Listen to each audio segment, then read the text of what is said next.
Today I'm going to show you basically how I wire up this simple fixture here and how to take it from something that's just sort of dingy, probably sent to someone's garage, and clean it up and light it up just a little bit and make it a little more interesting. Here we go. All right, so here we have our fixture. It's real simple.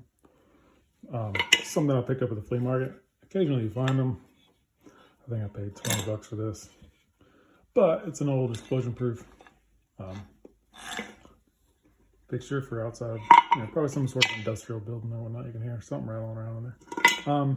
Yeah, I'm gonna take this and we're gonna combine it with some cheap string lights that I bought at the hardware store. You can kind of see them. I'll turn them on for effect. They'll start up.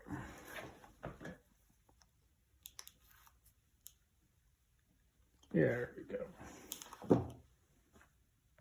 Yeah, so we got these they'll effect. Ooh, you can get a, maybe they'll brighten up. You brighten up? Yeah. Okay. We'll do white. Of course, the standard. And then all your effects. You can kind of see it pulsing there. You can't quite see that's orange. Purple. Then they'll do, transitions and whatnot. So I'm gonna see if I can incorporate things up. I'm thinking only 2 are gonna fit in here. But I may be able to jam 3 for the ultimate brightness and effect. But some of it will depend on this wire in, and I may have to take some of these and shorten them, possibly. I don't know. We'll see how this works out. But I'm going to be trying to mount them in here with just some basic. This stuff is, I don't know. It's incredible. It'll stick just about anything, but maybe not high heat situations or other stuff. But this just simple double stick tape is a lifesaver. I've stuck letters to buildings with it that have lasted for, I don't know, months, years, and any number of other things. I've stuck wood to wood and then run it through a planer. So that's pretty good, and we'll see how it works. But yeah, we're gonna take this thing apart and maybe leave our lights back here for effect as I dismantle this thing, and see where we get to.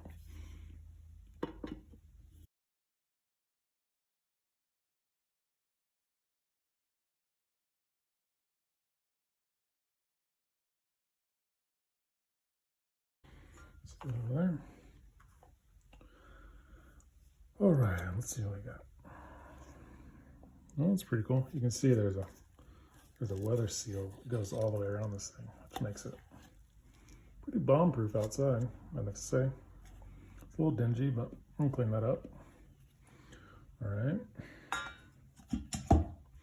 I got the insides. You can see there's a fixture. We'll probably get rid of that.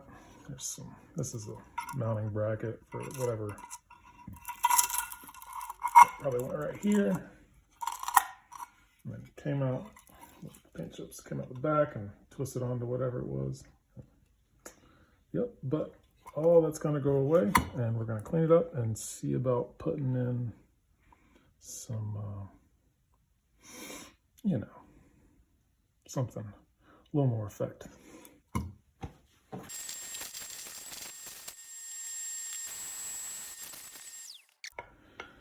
Pretty much everything I have is secondhand. So, flea market, flea market, flea market. You can't go wrong buying stuff used, secondhand. What's old becomes new. And that's what we're doing here.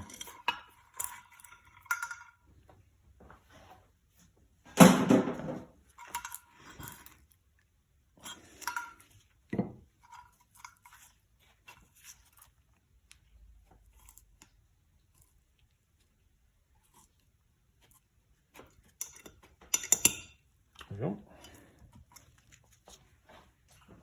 Yeah, so I realized halfway through this might contain some sort of toxins or such, so be advised.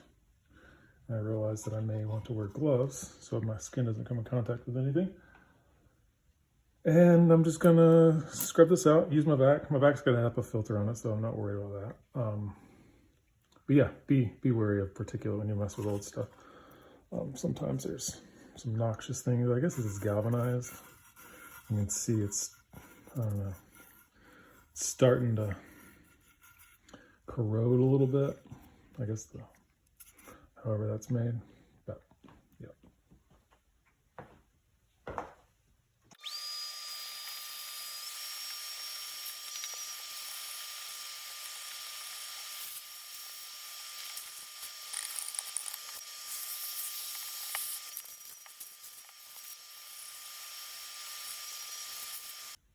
All right, so took it inside, scrubbed it off, but as you can see, this paint isn't adhered very well. It's kind of bubbling. So whatever I stick to that isn't gonna stick. So I'm probably gonna have to scrape off at least where I'm gonna want some tape to stick, or even have a chance of sticking. Because I'm not gonna go to the extent of sandblasting this or anything like that.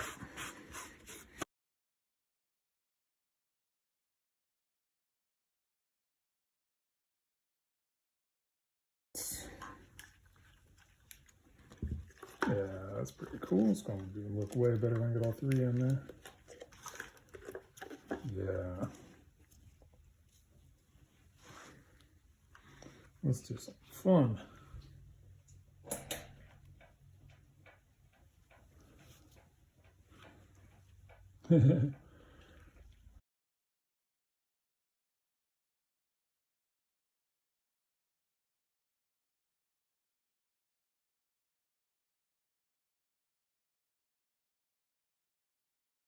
Okay, so we'll see if this works.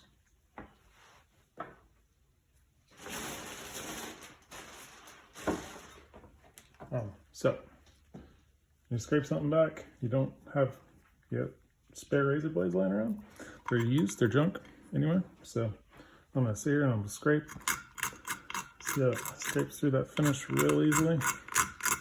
I'm gonna use the shopvac. So anywhere where it's compromised, you see it just flakes right up. It's real easy, it's dead flat. This should be, relatively flat. So let's go.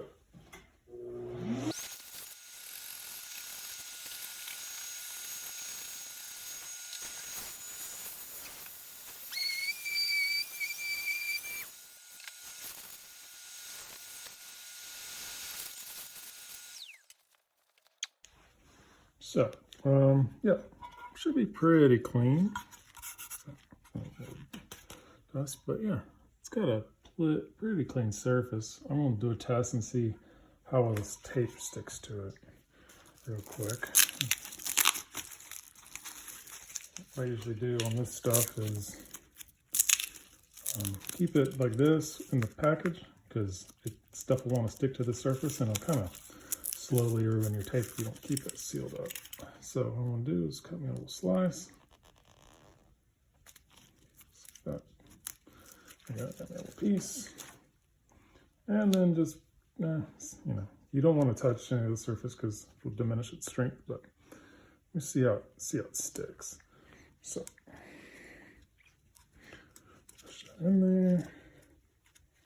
And I'm just going to see if I can peel it up easily. Yeah, you can see it's like pretty tough in there. I mean, it comes off, but once this comes off, it comes off. But I'll probably go over it and wipe it down one more time because you can see there's like little tiny debris all over that. And try to get some of that off, and then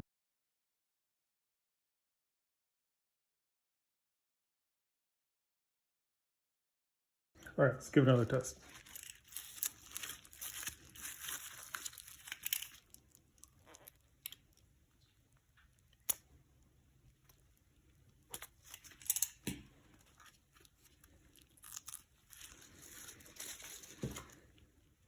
So I'm going to try not to touch as much of it. Put it in the cleanest place I can find. Just press it in, because this is going to foam acrylic backer material for the adhesive is pretty squishy, so you gotta kind of, it's not like you can just feel that it's adhered, you know, like packing tape. It's got a thickness to it. So now I'm going to try and rip it off. Let's see. Yeah, that's pretty good, because now you can see I'm pulling the backer off with it. Yeah, it's stuck. See, it's actually won't even come off now. Yeah, so I know that that's good and it's clean. But there's a fairly dust-free surface there for adhesion. Now I could go, probably could use some denatured alcohol or something to wipe it down, but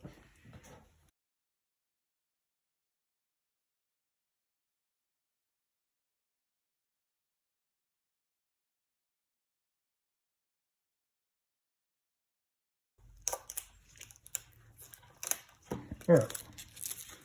Now that we got all of that cleaned up, looking good, we're going to see about how to put these in there. So ideally, we want them all in a row. So probably something like as evenly spaced as possible, something like that. Okay, now we got all these wires to deal with. So first I got to figure out how I'm going to get my this guy through there, because he's what's going to feed and drive all this.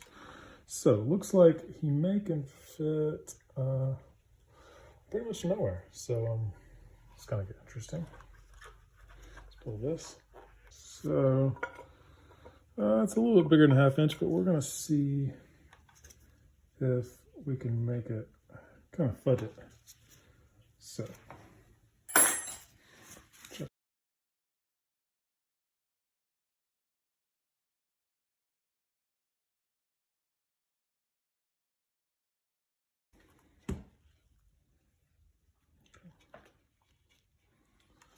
this does have some sort of contaminants in it. There we go. Eureka.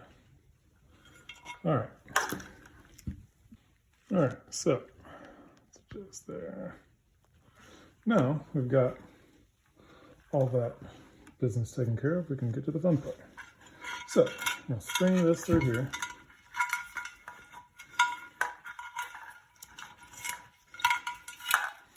Very carefully. And it's long. I guess these are meant to be under sink, under counter, whatever lights, accent lights. So, they're probably meant to be around a long ways. But it's quite annoying.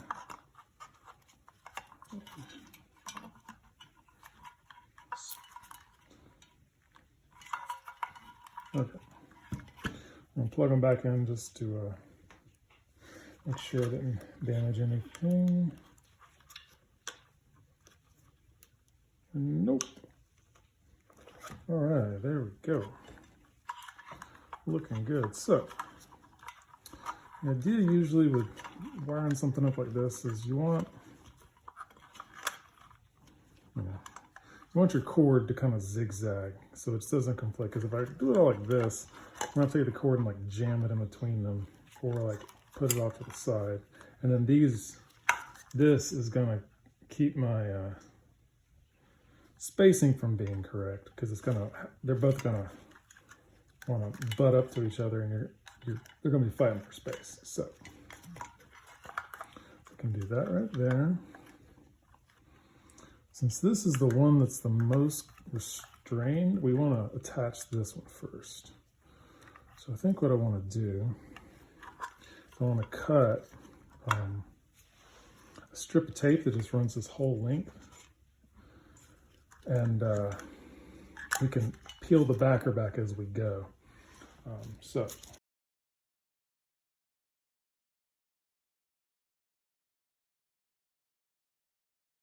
the lights are a little weird, so you can see they they're inset right here. They're not flush. So that tape isn't thick enough to stick to this and then up into that recess. So we've got to make sure we're having contact on these outside pieces. So that's why we ran it all the way across.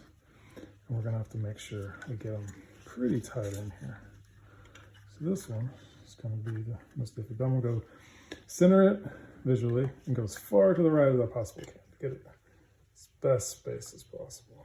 So, all right, so we got it. It's making decent contact. It's probably really just on this outer edge, but this stuff's so strong.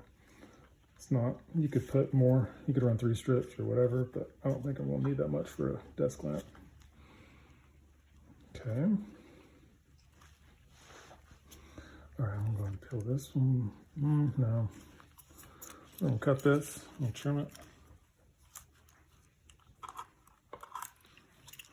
We're going to, let's see where these fall, so that way they don't stick. Like that. And that like so.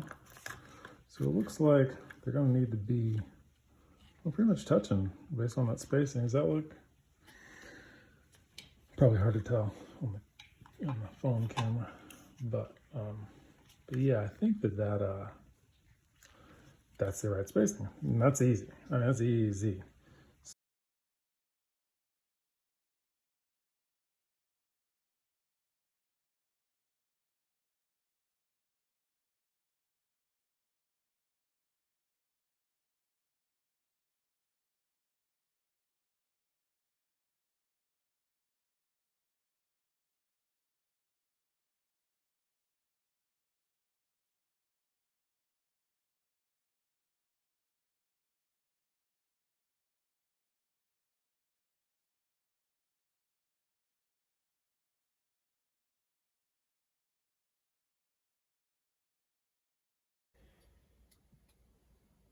All right, there it is, finished product. Now, besides this guy, it's the second coolest desk lamp I have. So, yeah. Probably be a few improvements I'll make on it. I did coat it in light coat of wax, so you can kind of see it's got a higher reflectivity quality than like if it was just kind of the dingy paint. And then that way you're not actually touching, there's a coating of wax on it. Probably will take a felt pad and put a little thing and whatnot. And then this cord's just, it's obnoxious. I mean, it's like, I know it's, you know, whatever, so you can see what's transmitting what, and but it'll probably get tweaked and or concealed somehow. So, yeah, thanks.